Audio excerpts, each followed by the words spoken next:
இதுதாங்க உண்மை. நாங்க நிறைய வீடியோஸ் வந்து பாக்குறோம். சில பேர் துபாய்க்கு வராதீங்க, நிறைய கஷ்டப்படணுங்கிறாங்க. சில பேர் துபாய்க்கு வந்ததுக்கு அப்புறம் என்னோட லைஃபே மாறுச்சுங்கிறாங்க. இதுதாங்க உண்மை. நானும் நிறைய யூடியூப் வீடியோஸ் எல்லாம் பார்த்தேங்க. Specially Tamil Dubai influencers and YouTubers எல்லாருமே பாத்தீங்கன்னா சொன்ன விஷயத்தை தான் வந்து சொல்றாங்களே தவிர யாருமே உண்மையை சொல்ற மாதிரி தெரியல. உண்மையை சொல்றேன்னு சொல்லிட்டு அவங்க திருப்பி திருப்பி நிறைய விஷயங்களை வந்து மறைக்கிறாங்க.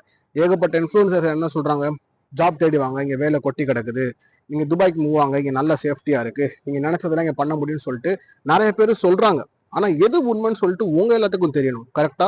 அதான் இந்த வீடியோல நான் சொல்ல போறேன். ஸோ சப்போஸ் நீங்க துபாய்க்கு மூவ் ஆகிற ஐடியால இருக்கீங்க, ஃபேமிலியாவோ இல்லை ஃப்ரெஷராவோ இல்லை வேலை தேடி வரீங்களோ இல்லை பிசினஸ் பண்ண தேடி வரீங்களோ, இந்த வீடியோவை நீங்க ஃபுல்லா பாருங்க. பிகாஸ் இந்த வீடியோல நான் எல்லா உண்மையும் சொல்ல போறேங்க. ஸோ இந்த வீடியோ நம்ம போறதுக்கு முன்னாடி நீங்க ஃபர்ஸ்ட் மென்டலா ப்ரிப்பேர் ஆயிக்கோங்க. நான் இந்த வீடியோ வந்து என்னோட மைண்ட் செட் மூலியமா தான் நான் பாக்குறேன். இந்த வீடியோ பாக்குறது எல்லாமே உண்மை. நான் இங்க வந்த இந்த மாதிரியான ப்ராப்ளம்ஸ்லாம் நான் ஃபேஸ் பண்ணணும், இந்த மாதிரியான ப்ராப்ளம்ஸ் இந்த மாதிரியான டிஃபிகல்ட்டிஸ் இருக்குன்னு சொல்லிட்டு நீங்க மென்டலா ப்ரிப்பேர் ஆயிக்கோங்க. ஸோ இந்த வீடியோக்கு போறதுக்கு முன்னாடி மறக்காம ஒரு லைக் பண்ணிடுங்க. வாங்க இந்த வீடியோக்குள்ள போகலாம். ஸோ ஃபர்ஸ்ட் வந்து பாத்தீங்கன்னா நம்ம ஸ்டெப் பை ஸ்டெப்பா வந்து பார்க்கலாம். First freshers. ப்ரோ நாங்கள் ஜாப் தேடி வரோம் ப்ரோ, எங்களுக்கு வந்த ஜாப் இமீடியட்டா கிடைக்குமா? நீங்க எந்த இண்டஸ்ட்ரியா இருந்தாலும் சரி, mechanic, civil, aerospace, chemical engineer, medical, நீங்க எந்த இண்டஸ்ட்ரியா இருந்தாலும் சரி, ஃப்ரெஷர்ஸ் நான் உண்மையை சொல்றேன், ஜாப் கிடைக்கிறதுன்னு அவ்வளோ ஈஸிலாம் கிடையாது. நொன்னு நூடுல்ஸ் ஆயிரும்.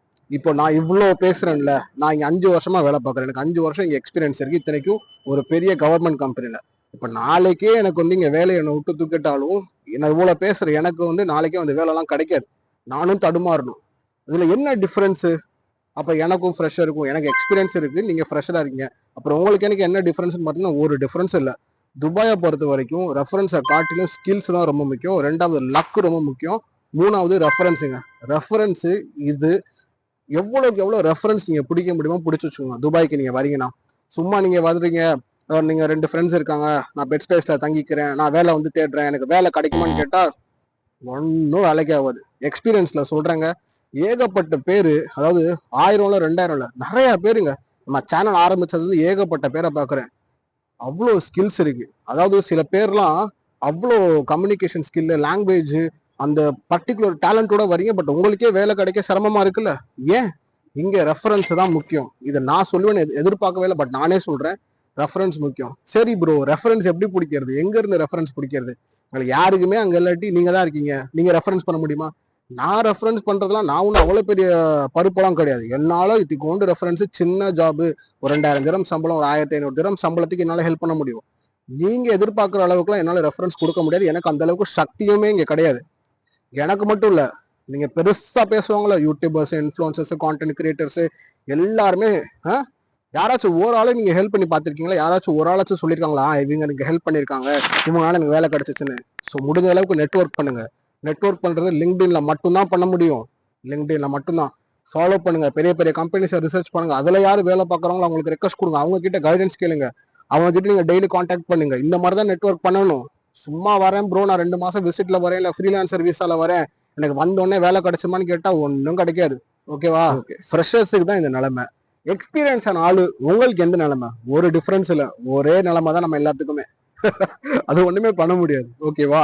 ஸோ நீங்க ஜாப் தேடி துபாய்க்கு வரீங்கன்னா மென்டலா ப்ரிப்பேர் பண்ணிக்கோங்க, ஈஸி கிடையாது. ஓகே, செகண்ட் மேட்டருக்கு வரும். ஓகே ப்ரோ, சேஃப்டி எப்படி?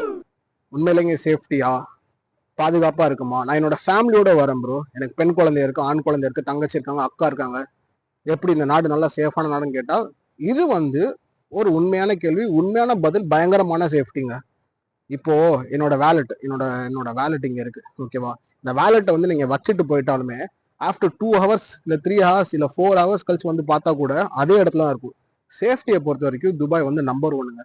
பெண்களுக்குமே பாத்தீங்கன்னா நம்பர் 1 சேஃப்டி. அதாவது எப்படி சொல்றது, இங்க யாருமே வந்து உங்களை தொந்தரவு பண்ண மாட்டாங்க. இப்ப நான் வீடியோ எடுத்துட்டு இருக்கேன்ல, நம்ம ஊரா இருந்தா நம்மளை சுத்தி 4 பேர் பார்ப்பாங்க, ஏதாச்சும் கிண்டல் பண்ணுவாங்க, அது பண்ணுவாங்க, இது பண்ணுவாங்க. இங்க அப்படிலாம் கிடையாது. அவரவர் வேலையை பார்த்துட்டு போய்கிட்டே இருப்பாங்க. அவ்வளவுதான். சேஃப்டியை பொறுத்த வரைக்கும் துபாய் வந்து நம்பர் 1. எந்த கவலையுமே வராது. இப்ப ஏதாச்சும் ஒரு பொண்ணுங்க நீங்க துபாய்க்கு வரணும்னு நினைக்கிறீங்க, துபாய் வந்து உங்களுக்கு சேஃப்டியா இருக்குமா ப்ரோன்னு கேட்டா பயங்கரமான சேஃப்டி, நம்பி வரலாம். ஓகே, இப்போ நம்ம வந்து இந்தியன்ஸ்ல நமக்கு எந்த மாதிரியான சம்பளம் தெரியுமா இங்க கொடுப்பாங்க? இங்க நிறைய பேர் வந்து கனவுல இருப்பீங்க. ஆமாங்க, இது நான் சொல்லி ஆகணும், இதை நான் இந்த விஷயத்தை நான் அட்ரஸ் பண்ணணும்னு ரொம்ப நாள் நினைச்சுக்கிட்டு இருந்தேன்.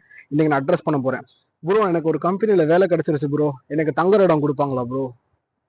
ப்ரோ எனக்கு ஒரு கம்பெனில வேலை கிடைச்சிருச்சு ப்ரோ, எனக்கு accommodation, food and transport provide பண்ணுவாங்களா ப்ரோ? அதெல்லாம் கிடையாது தலைவா. அதெல்லாம் கிடையவே கிடையாது. அந்த காலம்லாம் மாறி போச்சு. அந்த மாதிரி அதுக்குன்னு கம்பெனி இருக்கான்னு கேட்டா இருக்கு. 100க்கு 10 கம்பெனி மட்டும்தான் அப்படி. மீதி 90 கம்பெனி எதுவுமே கொடுக்க மாட்டாங்க. சம்பளம், விசா, ஹெல்த் இன்சூரன்ஸ் மட்டும்தான். தங்குற இடத்தையும் நீங்க தான் பாத்துக்கணும்.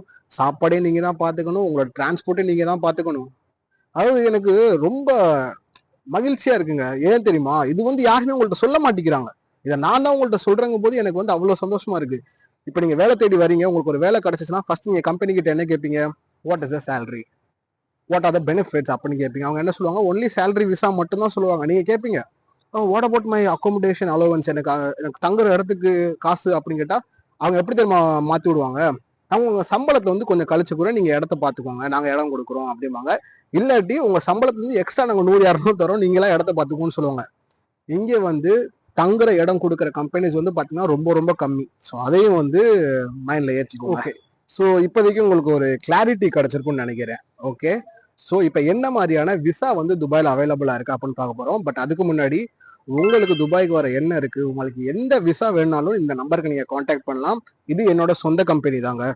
நம்ம எல்லா விசாவுமே வந்து நம்ம பண்ணி கொடுத்துட்டு இருக்கோம். விசிட் விசா, ஃப்ரீலான்சர் விசா, இல்ல உங்களுக்கு ஏதாச்சும் பிசினஸ் வந்து ஆரம்பிக்கணும், நம்ம business setup, trade licence, establishment card, இஜாரி, டெனன்சி கான்ட்ராக்ட்னு சொல்லிட்டு எல்லா சர்வீஸுமே வந்து பண்ணிட்டு இருக்கோம். ஸ்பெஷலி நீங்க ஃபேமிலியா வந்து ஷிஃப்ட் ஆறீங்க, உங்களோட ஒய்ஃப், உங்களோட கிட்ஸுக்கு எல்லாத்துக்குமே வந்து ஸ்பான்சர் பண்ணி டிபெண்டன்ட் விசா பண்ணணும்னு சொல்லிட்டு மொத்தமா எல்லா விஷயமே வந்து பாத்தீங்கன்னா நம்ம வந்து கவர் பண்ணிட்டு இருக்கோம். ஸோ உங்களுக்கு விசா சர்வீஸ் வேணும்னா இந்த நம்பருக்கு வந்துட்டு மெசேஜ் பண்ணுங்க, இல்லாட்டி கால் பண்ணுங்க.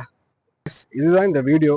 நிறைய பேர் இந்த வீடியோ பார்த்துட்டு உங்களுக்கு சில விஷயங்கள் கிளாரிட்டிலாம் வந்து கிடைச்சிருக்கும்னு நினைக்கிறேன். ஆமாங்க. ஸோ நீங்க துபாய்க்கு வரதா இருந்தா தயவு செஞ்சு வாங்க. யாருமே உங்களை வேணாம்லாம் சொல்லல. பட் இங்க வரதுக்கு முன்னாடி எது உண்மை, எது பொய், எது ரியாலிட்டின்னு தெரிஞ்சுக்கோங்க. ஓகேவா? இங்க வந்தா வாழ்க்கை கண்டிப்பா நல்லா இருக்கும். பட் அது இமீடியட்டா கிடைக்காது. அதுக்கு நம்ம நிறைய கஷ்டப்பட்டா மட்டும்தான் கிடைக்கும். ஓகேவா? இல்ல உங்களுக்கு ஒரு பெரிய கம்பெனில ஜாப் கிடைச்சிருச்சு அப்படின்னு வந்து பாத்தீங்கன்னா நீங்க இங்க சந்தோஷமா இருக்கலாம். அதாவது துபாயை பொறுத்த வரைக்கும் ஒரு 5000 திரம்ஸ் வந்து நீங்க சம்பாரிச்சீங்கன்னா உங்க லைஃப் இங்க ஸ்மூத்தா டீசென்ட்டா ஒரு ஒரு ஹாப்பியா சேவிங்ஸோட போகும். இல்ல ப்ரோ, உங்களோட சம்பளம் வந்து ஒரு 3000 ரூபாய் கீழே இருந்துச்சுன்னா கொஞ்சம் லைஃப் கஷ்டமா தான் இருக்குங்க. ஆமா, நிறைய விஷயங்கள் சாக்ரிஃபைஸ் பண்ற மாதிரி இருக்கும். வெளியே போக முடியாது, நினைச்சதை வாங்க முடியாது, நினைச்சதை சாப்பிட முடியாது, வீட்டுக்கு அனுப்ப முடியாது, சேவிங்ஸும் பண்ண முடியாது. பட் துபாயை பொறுத்த வரைக்கும் இட்ஸ் த பெஸ்ட் கண்ட்ரிங்க. ஆமா, ஏன்னா அது பிசினஸ் ஹப்பா மாறிடுச்சு. உலகத்துல இப்ப சென்டர்ல இருக்கு. அமெரிக்கா, யூகே, யூரோப்பியன் கண்ட்ரிஸ் ஃபுல்லாமே அவங்களோட பிசினஸ் ஸ்டார்ட் பண்றது துபாயில தான் ஸ்டார்ட் பண்றாங்க. அதே மாதிரி இந்த சைடு இருக்கிற Asian countries, China, Russia, India, Sri Lanka எல்லாருமே வந்து பாத்தீங்கன்னா துபாயில தான் ஸ்டார்ட் பண்றாங்க. So Dubai is one of the best country. வேலை தேடி வரதுனா வாங்க.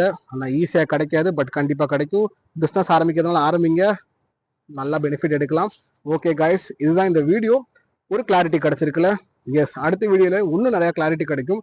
அதே மாதிரி உங்கள்ட்ட கடைசியா ஒரு கேள்வி கேட்கணுங்க. நம்ம சேனல்ல நிறைய பேர் ரொம்ப நாளா வந்து ஃபாலோ பண்ணிக்கிட்டு இருப்பீங்க. நம்ம நிறைய வீடியோஸ் போட்டிருக்கோம். என்ன நீங்க நிறைய பேர் வந்து ரெகுலரா பார்த்துக்கிட்டு இருப்பீங்க.